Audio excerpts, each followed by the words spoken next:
Assalamualaikum warahmatullahi wabarakatuh. Alhamdulillahirabbil alamin wa bihi nasta'in wa ala umuri din wassalatu wassalamu ala Rasulillah sallallahu alaihi wasallam. Baiklah teman-teman sekalian, kembali lagi bersama saya sendiri Arif Amarullah dan di channel Al Ikhlas Banjarsari Official ini.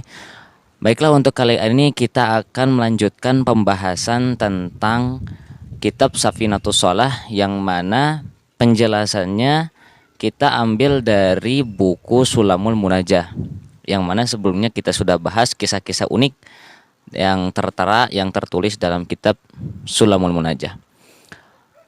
Baiklah, untuk sesi kali ini mungkin kita akan membahas tentang syarat-syarat sholat. Sebenarnya yang paling penting dalam pembahasan sholat adalah yang pertama syarat, yang kedua rukun, dan yang ketiga adalah hal-hal yang membatalkan sholat. Nah, ini teksnya ya. Apa sih bedanya syarat dan rukun? Syarat itu hal yang harus kita penuhi di luar sholat itu sendiri. Sedangkan rukun hal-hal yang wajib kita penuhi di dalam itu atau di dalam sholat itu sendiri. Tapi untuk kali ini kita akan membahas tentang syarat-syarat sholat. Syarat yang pertama dalam sholat itu sendiri adalah kita harus suci, badan kita, pakaian kita, tempat sholat kita, semuanya suci dari najis. Nah, untuk teksnya ini ya, ini teks sama artinya. Nah, yang ini lanjutannya. Nah, yang akan kita bahas pada hari ini adalah pembagian najis. Simpel saja sebenarnya, mungkin kita sudah tahu semuanya ya. Pembagian najis memang ada beberapa. Yang pertama yang jelas adalah najis itu sendiri, yaitu khomer. Nah, ini bisa dilihat ya, ini tentang apa itu najis.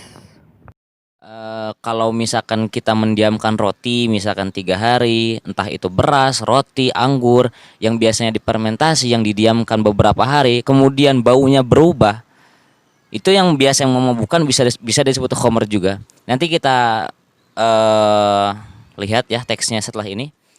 Di situ. Nah, ini bisa dilihat teksnya. Kalau misalkan kepanjangan bisa di screenshot aja layarnya.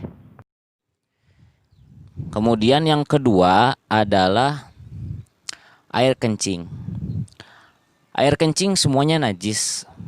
Mau air kencing anak kecil, mau air kencing anak besar, maupun air kencing binatang, misalkan anjing, babi, kucing, tetap najis ya, tetap najis. Nah, ini bisa dilihat ya. Bisa juga di screenshot aja biar gampang nanti bacanya. Nah, ini untuk halaman selanjutnya. Jadi cuman bedanya memang najis yang dikeluarkan anak kecil laki-laki yang baru berumur 2 tahun dan belum makan apapun kecuali ASI, itu termasuknya najis mukhaffafah atau najis yang ringan-ringan saja, yang mana bisa dihilangkan hanya dengan cipratkan air saja, maka entah itu baju atau apapun yang terkena air kencing laki-laki 2 tahun yang belum makan apa-apa kecuali ASI, itu memang langsung suci ya. Baik, untuk yang ketiga adalah kotoran. Biasanya kotoran keluar dari dubur ya. Dubur itu jalur belakang atau biasa. Nah, ini untuk teks selanjutnya. Nah, ini juga yang masih dalam bab kotoran ya. Nah, yang ini juga masih penjelasan yang lemak tadi di atas. Nah, yang ini akhirnya udah masuk ke bagian darah, tapi yang terakhir ya. Jadi kotoran yang keluar dari jalur belakang atau dubur ya, dalam bahasa Arab disebut dubur, itu juga termasuk najis dan jelas itu kita tahu ya kalau itu najis. Kemudian ada beberapa pertanyaan biasanya ya. Apakah lemak yang biasanya ada di dalam perut kerbau itu biasanya kan yang memang kan sistem pencernaan Itu kan salah satu jalur untuk mengeluarkan ekresi atau BAB lah, keluarkan kotoran. Nah, apakah lemak yang ada di dalam perut itu termasuk najis? Tidak. Lemak itu tidak disebut najis. Kemudian darah ya, kemudian darah. Kenapa darah? Karena memang darah itu termasuk dari najis. Jadi kalau misalkan kita kena darah, maka wajib kita bersihkan. Kemudian suka ada yang nanya biasanya kalau darah yang misalkan kita mau memecahkan jerawat misalkan. Makanya saya kan banyak jerawat ya. Itu kan kalau misalkan mengecahkan jerawat kemudian kita sudah mengelapnya ternyata tidak berhenti-berhenti, sudah berapa menit dah mau sholat nih misalkan. Ya berhenti-berhenti, maka itu yang disebut dengan ma'fu atau dimaafkan lah. Karena keluarnya juga sedikit dan itu darah kita sendiri. Karena memang ada beberapa pendapat kalau misalkan darah kita sendiri itu tidak disebut najis ya, tidak disebut najis asal keluarnya tidak banyak lah, tidak banyak gitu, tidak banyak. Nah, ini bisa dilihat ya teks yang darah. Nah, yang ini halaman selanjutnya juga, ini yang terakhir darah itu masuk udah bab ke selanjutnya. Kemudian selanjutnya bagian dari najis adalah nanah. Nanah. Biasanya kalau misalkan bisulan, biasanya kalau misalkan kita penyakit kulit itu kan biasanya keluar-keluar nanah. Nah, itu suatu yang najis ya. Tapi kalau misalkan kita misalkan bisul nih, misalkan bisul tapi masih ada nanahnya, kemudian kita sholat ya sah-sah saja meskipun nanahnya ada di dalam tubuh kita ya sama. Nah, yang ini teks yang nanah ya. Kemudian ada juga muntahan, muntah. Ketika kita muntah itu sesuatu yang mengeluarkan najis ya, tetap jadi najis karena memang ketika kita makan itu masuk ke dalam lambung. Nah, ketika misalkan kita sudah masuk ke dalam lambung, kemudian kita keluarkan, maka cairan yang dari lambung itu yang membuat najis. Sama seperti kita tidur, ketika kita tidur berbaring dan posisi kaki di atas kepala, kemudian kita mengeluarkan air liur, maka air liur itu menjadi najis. Nah, itu. Jadi muntahan juga sama, ketika kita muntah karena makanan sudah masuk ke dalam lambung kemudian keluar lagi maka itu disebut dengan najis. Nah, kemudian selanjutnya ini pembahasan tentang muntah. Nah, ini halaman selanjutnya ya. Di screenshot kalau bisa biar lebih jelas. Kemudian yang ini yang terakhir ya dari bagian muntah ini. Silahkan juga di screenshot. Kemudian anjing dan babi.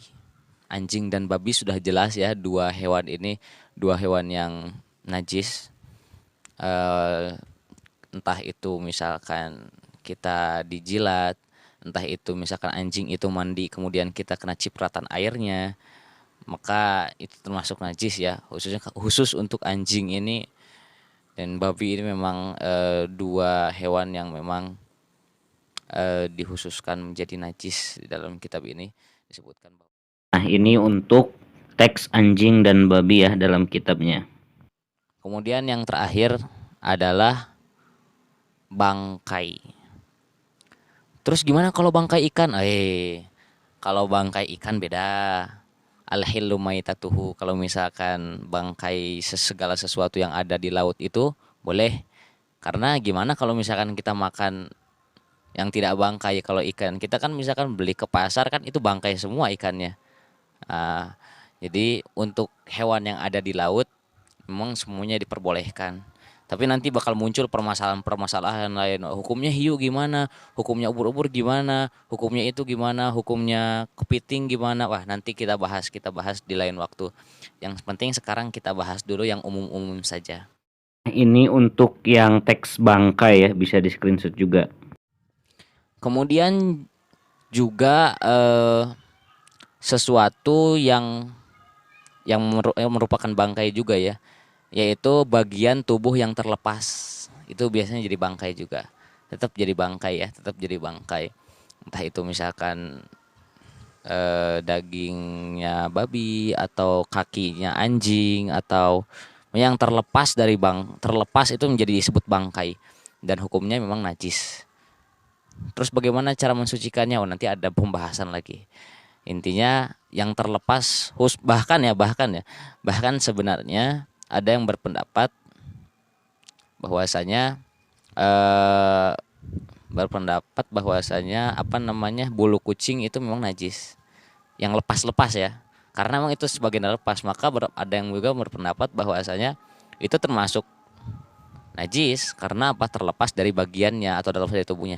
Cuman itu termasuk dari najis yang ma'fu atau najis-najis yang dimaafkan. Nanti kita bahaslah kapan-kapan bab-bab tentang najis-najis yang dimaafkan.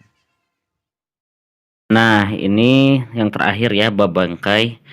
Masalah-masalah cabang ini bisa dilihat, bisa di screenshot, karena untuk mempersingkat waktu juga ini masalah-masalah cabang yang ada dalam bangkai ini, yang mana tadi sedikit sudah saya gambarkan, cuman ini lebih ininya ya, lebih lengkapnya bisa dilihat di sini.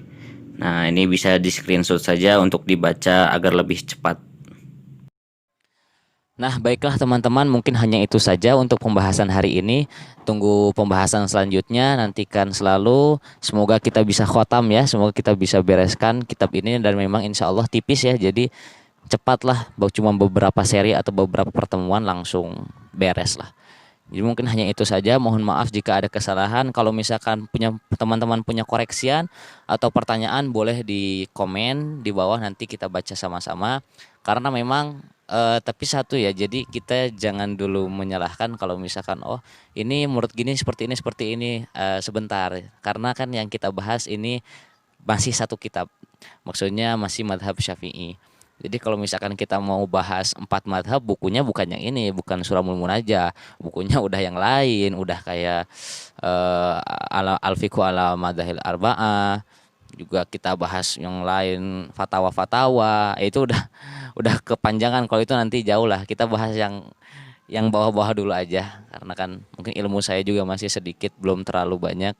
Ya doakan saja kita sama-sama menjadi orang baik, kita sama menjadi orang yang faqih.